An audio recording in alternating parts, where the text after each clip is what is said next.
മന്ത്രി പിന്നെ പൈസ ഇല്ലെന്ന് പറയുന്നു. ഇവർക്ക് ദൂരത്തിന് പൈസയുണ്ട്. അതിന് കുറവൊന്നുമില്ലല്ലോ. കേന്ദ്രം കൊടുക്കുന്നതൊക്കെ ഇവർ തിരിമറിവ് ചെയ്തേച്ച് അവർ കൊടുക്കുന്നില്ലെന്ന് പറഞ്ഞിട്ട് വല്ല കാര്യമുണ്ടോ? ഞങ്ങളുടെ ഇച്ചിപ്പാത്രത്തിൽ ഇവർ കൈ ഇട്ടെന്ന് മാത്രമേ പറയാൻ പറ്റുള്ളൂ. ഞാൻ 31 വർഷമായി സ്കൂളിൽ കഞ്ഞി വെക്കാൻ കയറിയിട്ട്. ഇവർ കാണിക്കുന്നത് നല്ലതാണോ? എവിടെല്ലാം പോയി കോടികൾ ഉണ്ടാക്കുന്നത്, സമ്പാദിക്കുന്നത്. ഈ പാവപ്പെട്ട അന്നന്ന് ജീവിക്കുന്ന മാർഗമില്ലാത്തവരുടെ ഇച്ചിപ്പാത്രത്തിൽ എന്തിനാണോ കൈയിടുന്നത്? നമസ്കാരം. സമൂഹത്തിലുള്ള അടിസ്ഥാന വർഗങ്ങളുടെ പ്രശ്നങ്ങൾ പരിഹരിക്കാതെ മാമാങ്കം നടത്തിയിട്ട് എന്ത് കാര്യമാണ്? ഈ ദൂർത്തടിക്കുന്നത് എവിടെ നിന്നും പണമെടുത്താണ്? നിരവധി ചോദ്യങ്ങളാണ് ഉയർന്നു വരുന്നത്. ഇപ്പോൾ സ്കൂൾ പാചക തൊഴിലാളികളും സമരമുറയുമായി ഇപ്പോൾ രംഗത്ത് വന്നിരിക്കുകയാണ്. അടിസ്ഥാന വർഗങ്ങളുടെ പ്രശ്നങ്ങൾ നിരന്തരം ഉന്നയിക്കുമ്പോൾ ധനസ്ഥിതി മോശമാണ്, സാമ്പത്തിക സ്ഥിതി മോശമാണ് എന്നെല്ലാം വാതോരാതെ സംസ്ഥാന സർക്കാർ പറഞ്ഞുകൊണ്ടിരിക്കുന്നു. എന്നിട്ടും മാമാങ്കത്തിനും ധൂർത്തിനും പുതിയ കാറ് വാങ്ങാനും എവിടെ നിന്നാണ് പണം ലഭിക്കുന്നത്? ഈ സർക്കാരിനോട് നമ്മൾ എന്തെങ്കിലും ആവശ്യം ചോദിക്കുമ്പോൾ സാമ്പത്തിക പ്രതിസന്ധിയാണ് എന്നാണ് പറയുന്നത്. മുഖ്യമന്ത്രി ഇപ്പോൾ ഒരു യാത്ര തുടങ്ങിയിരിക്കുകയാണ്. എന്താ അമ്മേൻ്റെ അഭിപ്രായം? എന്താ? ഞങ്ങളുടെ അഭിപ്രായം എന്നാന്ന് ചോദിച്ചാൽ ഞങ്ങൾക്ക് കിട്ടാനുള്ളതെല്ലാം വേണം. ആനുകൂല്യങ്ങളുണ്ട്, അത് വേണം. മുഖ്യമന്ത്രിക്ക് പോകുന്നതിന് നമ്മൾ തടസ്സം പറയാൻ പറ്റുമോ? ഞങ്ങൾക്ക് കിട്ടാനുള്ളത് ഞങ്ങൾക്ക് വേണം. അതാണ് അനാവശ്യ ചെലവല്ലേ? നമ്മളൊരു ചെലവാ. അതാണ് ഞങ്ങൾക്ക് ഇത് കൊടുക്കാനുള്ളവർക്കെല്ലാം കൊടുത്തിട്ട് പൊക്കോട്ടെ. ഞങ്ങളുടെ ശമ്പളം തരിക. ഞങ്ങൾക്ക് 10-ാം തീയതി നേരത്തെ കിട്ടിക്കൊണ്ടിരുന്നതാണ്. അതിപ്പോൾ ഞങ്ങൾക്ക് 2-3 മാസമായാൽ കിട്ടുന്നില്ല. അങ്ങനെയൊക്കെ ഉള്ളത് പ്രതിസന്ധിയാണ് ഞങ്ങൾക്കുള്ളത്. ഞങ്ങൾ കിട്ടിയില്ലെങ്കിൽ ആരെടുത്ത ചോദിക്കുക? മന്ത്രിയുടെ അടുത്ത് ചോദിക്കുക. മന്ത്രി എന്താ പറയാ? മന്ത്രി പിന്നെ പൈസ ഇല്ലെന്ന് പറയുന്നു. ഇവർക്ക് ദൂരത്തിന് പൈസയുണ്ട്. അതിന് കുറവൊന്നുമില്ലല്ലോ. ഇതാണ് നമ്മളെ കേരളത്തിന്റെ അവസ്ഥ. കേന്ദ്രം കൊടുക്കുന്നതൊക്കെ ഇവർ തിരിമറിവ് ചെയ്തേച്ച് അവർ കൊടുക്കുന്നില്ലെന്ന് പറഞ്ഞിട്ട് വല്ല കാര്യമുണ്ടോ? അവർ ഞങ്ങൾക്ക് 2000 രൂപ പിടിക്കുവാണെങ്കിൽ 2, 3, 4 മാസം കഴിയുമ്പോൾ അത് നേരെ ഞങ്ങൾക്ക് അയക്കുന്നുണ്ട്, കിട്ടുന്നുണ്ട്. പിന്നെ കേന്ദ്രം കൊടുക്കുന്നില്ലെന്ന് പറഞ്ഞാൽ ഞങ്ങൾക്കറിയത്തില്ല. ഞാൻ മുണ്ടക്കയം. എത്ര കാലമായി ഇങ്ങനെ? 30 വർഷം കഴിഞ്ഞു. എപ്പോഴും മുതലായി ശമ്പളം മുടങ്ങാൻ തുടങ്ങി? ഉമ്മൻചാണ്ടി സർക്കാർ കഴിഞ്ഞതിൽ പിന്നെ മുടങ്ങാൻ തുടങ്ങിയതാണ്. ഇതിന് മാത്രം ആശ്രയിച്ചാണ് ഞങ്ങൾ ജീവിക്കുന്നത്. ഒരുപാട് പാചക തൊഴിലാളികളുണ്ട്. എന്തായാലും അമ്മ എവിടുന്നാ വരുന്നത്? പാലോട്. എത്ര വർഷമായി? 16 വർഷമായി. പാലോടി നന്ദിയോട്. മുഖ്യമന്ത്രി ഒരു യാത്രയൊക്കെ നടത്തുകയാണ്. നമ്മളെ ഈ പാവപ്പെട്ടവരുടെ വിഷയങ്ങളൊന്നും തന്നെ പരിഹരിക്കാതെ. മുഖ്യമന്ത്രിക്ക് യാത്ര ചെയ്യാൻ കോടിക്കണക്കിനുള്ള ഇതെല്ലാം വാങ്ങിക്കാൻ പണമുണ്ട്. പാവങ്ങൾക്ക് തരാൻ പണമില്ല. നമ്മളിത് ആശ്രയിച്ച് തന്നെ ഈ പണം കൊണ്ട് വേണം ജീവിക്കണം. വേറെ വരുമാനമൊന്നുമില്ല. സ്കൂളിൻ്റെ വരുമാനമേ ഉള്ളൂ. അപ്പം നമുക്ക് ശമ്പള പൈസയൊക്കെ കൃത്യമായിട്ട് കിട്ടണം.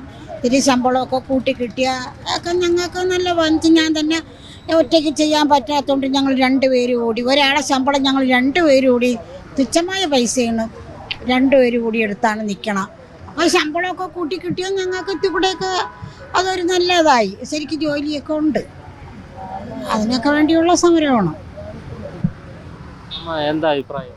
എൻ്റെ അഭിപ്രായം എന്ന് പറഞ്ഞാലുണ്ടോ, ഞങ്ങൾക്ക് ഞങ്ങളുടെ ഇച്ചിപ്പാത്രത്തിൽ ഇവർ കൈ ഇട്ടെന്ന് മാത്രമേ പറയാൻ പറ്റുള്ളൂ. അതുപോലെ ഞങ്ങളൊക്കെ അധ്വാനിച്ച് ഞങ്ങൾ മാടുത്ത് 10 പൈസ ഇല്ലാത്ത പണി ഞങ്ങൾ ചെയ്യുന്നത്. ഇതിൽ തന്നെ വല്ല വീട്ടിപ്പണി പോയിക്കാൻ ഇതിനും പൈസ കിട്ടും. ഈ പാവങ്ങളുടെ പൈസ ഇട്ട് എന്നെ കാണിക്കുന്ന. ഞാൻ 31 വർഷമായി സ്കൂളിൽ കഞ്ഞി വെക്കാൻ കയറിയിട്ട്. ഇവർ കാണിക്കുന്നത് നല്ലതാണോ? നിങ്ങളൊന്ന് പറഞ്ഞു നോക്കിക്കേ. ഈ പാവങ്ങൾ 2-3 പിള്ളേരുള്ള വീട്ടിലൊക്കെ ഇതുകൊണ്ട് ജീവിക്കുന്നവരാ. ഇത് കളഞ്ഞിച്ച് വേറൊരു പണിക്ക് പോയവർ അതുമില്ല ഇതുമില്ല വരികയല്ലേ. പണമില്ല എന്നാണ് നമ്മളെ സർക്കാർ. ഇവർക്ക് കോടിക്കണക്കിന് സ്വത്തുണ്ടാക്കി അതിലെതിലേക്ക് നടക്കുന്നതിന് കാശുണ്ടല്ലോ. ഈ പാവപ്പെട്ട കഞ്ഞി വെക്കുന്നവർക്ക് തരാൻ ഒന്നുമില്ലേ? ഒരു വകയില്ലേ? എവിടെല്ലാം പോയി കോടികൾ ഉണ്ടാക്കുന്നത്, സമ്പാദിക്കുന്നത്. ഈ പാവപ്പെട്ട അന്നന്ന് ജീവിക്കുന്ന മാർഗമില്ലാത്തവരുടെ ഇച്ചിപ്പാത്രത്തിൽ എന്തിനാണോ കൈയിടുന്നത്? ഞാനിത് തന്നെ ഇപ്പോഴും തന്നെ പറയും. സമൂഹത്ത് മൈക്കൂടെ പറയാൻ പറഞ്ഞാൽ ഞാൻ എഴുന്നേറ്റ് നിന്ന് ഞാൻ പറയും. അതുപോലെ ഞങ്ങൾ കഞ്ഞി വെച്ചിട്ടുണ്ടോ? ചിലപ്പം വിയർപ്പ് ഞങ്ങളുടെ പോകുക ദേഹത്തുനിന്ന്. 1 മാസം ഉള്ള പൈസയും ഞങ്ങൾക്ക് തരത്തില്ലേ? വേറെ ഒത്തിരി വീട്ടിൽ കൊണ്ട് തരാം. ഞങ്ങളുടെ എല്ലാം മേടിച്ച് സമ്പാദിച്ച് വെച്ചിട്ട് അതേ കുറേശ്ശെ എടുത്ത് തന്നാൽ മതിയെന്ന്. എന്തിനാ വിഷമിക്കുന്നത്? എന്തിനാ ഈ സമരം ചെയ്യേണ്ട വല്ല കാര്യമുള്ളതാണോ? അത് ശരിയാണോ നിങ്ങൾ പറഞ്ഞ് ശരി? ഞങ്ങൾ പറയുന്ന കാര്യമല്ല ശരിയാണോ? നിങ്ങളെ കൊണ്ട് ചെയ്യിപ്പിക്കുകയാണ്. അവർക്ക് ചെയ്യാൻ പറ്റിയല്ല. എന്നാൽ ഇവർ മനസ്സിലാക്കണം. വേറൊരു ചിലപ്പോൾ കൂട്ടുകാർ കൂടിയിരിക്കുമ്പോൾ ആ പാവപ്പെട്ട അമ്മമാരുടെ കണ്ണുനീർ കാണുക ഞങ്ങൾക്ക് സങ്കടം വന്നെന്ന് നിങ്ങൾ പറയണം. അറിയാമോ? നിങ്ങൾക്ക് മനസ്സിലാകും. നിങ്ങൾ ഒരു കുടുംബം ജീവിക്കുന്ന ഒരു അമ്മമാർ വെച്ച് കൊടുക്കുന്നത് എങ്ങനെയാണെന്ന് ഇവർക്കും അറിയാം. ആണോ? എനിക്ക് എൻ്റെ നല്ലപോലെ പിടിച്ച് പറഞ്ഞു. എനിക്ക് കുഴപ്പമൊന്നുമില്ല. ഞങ്ങൾ നല്ലപോലെ അധ്വാനിക്കുന്ന, നേരം വെളുത്ത് രാവിലെ 8 മണിയാകുമ്പോൾ കഞ്ഞിപ്പരയ്ക്കകത്ത് കയറുന്ന ഞങ്ങൾ വരുമ്പോൾ 4:30 വീട്ടിൽ വരുമ്പോൾ ഞങ്ങൾ കുടിച്ചാണോ കുടിക്കാതെ നടക്കുന്നത് ഇവരറിയേണ്ട കാര്യമുണ്ട്. ഇവർക്ക് ഞങ്ങളുടെ ശമ്പളം ഇങ്ങ് തരത്തില്ലേ? ഉള്ളതെങ്കിൽ തന്നാൽ മതി. ഇവരെ വീട്ടിൽ നിന്ന് കൊണ്ടു തരണ്ട. ഞങ്ങളുടെ ശമ്പളം പിടിച്ചു വെച്ചെങ്കിൽ തന്നാൽ മതി. എന്തായാലും അടിസ്ഥാന വർഗ്ഗങ്ങളുടെ പ്രശ്നം പരിഹരിക്കാതെ മുഖ്യമന്ത്രിയുടെ യാത്ര തുടർന്നുകൊണ്ടിരിക്കുകയാണ്. നിങ്ങളുടെ പ്രശ്നങ്ങൾ പരിഹരിക്കാതെ നമ്മുടെ സർക്കാർ ഇപ്പോൾ ഒരു വാർഷിക ആഘോഷം നടത്തുകയാണ്. ഇതിനെല്ലാം വലിയ രീതിയിലുള്ള പണമാണ് മുടക്കിക്കൊണ്ടിരിക്കുന്നത്. അപ്പോൾ നിങ്ങളുടെ ആവശ്യങ്ങളൊക്കെ ചോദിക്കുമ്പോൾ ധനസ്ഥിതി മോശമാണ് എന്നൊക്കെയാണ് പറയുന്നത്. എന്താണ് അമ്മയ്ക്ക് എന്താണ് പറയുന്നത്? അതിനെക്കുറിച്ചെന്ന് പറഞ്ഞാൽ ഞങ്ങൾക്കിപ്പോൾ ജോലി, ഞാനിപ്പോൾ 40 വർഷമായി സ്കൂളിൽ കുട്ടമശ്ശേരി സ്കൂളിൽ ജോലി ചെയ്യണം, ആലുവ.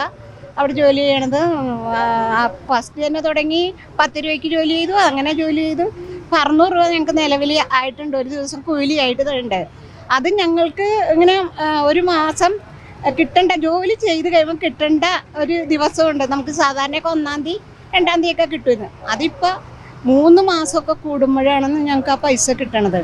ആ പൈസ കിട്ടണത് ഞങ്ങൾക്കൊക്കെ ഭയങ്കര ബുദ്ധിമുട്ടാണ് അതൊക്കെ കിട്ടുന്നത്. നമുക്ക് സർക്കാർ നമ്മൾക്കിപ്പോൾ ഈ പറഞ്ഞോളം അവരെന്തെല്ലാം കാര്യങ്ങൾ ചെയ്യണം. ഞങ്ങൾക്ക് നിസ്സാരം തന്നെ ശമ്പളമാണ്. അതൊക്കെ ഞങ്ങൾക്ക് സമയത്ത് ഞങ്ങൾക്കത് തരാനാണ് ഞങ്ങൾ പറയുന്നുള്ളത്. ഇങ്ങനെ നീട്ടിക്കൊണ്ടുപോകാതെ തരാൻ. പിന്നെ ആ തരുന്ന പൈസയിൽ 1000 രൂപ ചിലപ്പോൾ 2 ദിവസത്തെ പൈസയൊക്കെ പെൻഡിങ്ങിൽ ഇട്ടിട്ടാണ് ഞങ്ങൾക്കത് തരുന്നത്. അത് പിന്നീട് തരുമെന്ന് പറയുന്നുണ്ട്. അത് വ്യക്തമായിട്ട് ഞങ്ങളുടെ ജോലിക്കാരെ തിരിച്ച് ഞങ്ങൾ അങ്ങോട്ടും ഇങ്ങോട്ടൊക്കെ വിളിക്കുമ്പോൾ ഇവരൊക്കെ പറയും അത് കയറിയെന്ന് പറയുന്നുണ്ട്. അത് ഏത് മാസത്തെയാണ് കയറിയേക്കണേ ഒന്നും ആർക്കും ഒരു വ്യക്തതയില്ല, കിട്ടില്ല. അപ്പം ഞങ്ങൾക്ക് പറയാനുള്ളത് ഇപ്പോൾ ഈ 3 മാസം കൂടി തരുന്നത് കൃത്യമായിട്ടൊരു 10-ാം തീയതിക്ക്, എല്ലാ മാസം 10-ാം തീയതിക്കുള്ളിൽ തന്നാൽ എല്ലാവരും പണിയെടുക്കണം. ഇങ്ങനെ ഇതിനു വേണ്ടി ജീവിക്കുന്ന ആൾക്കാരാണല്ലോ.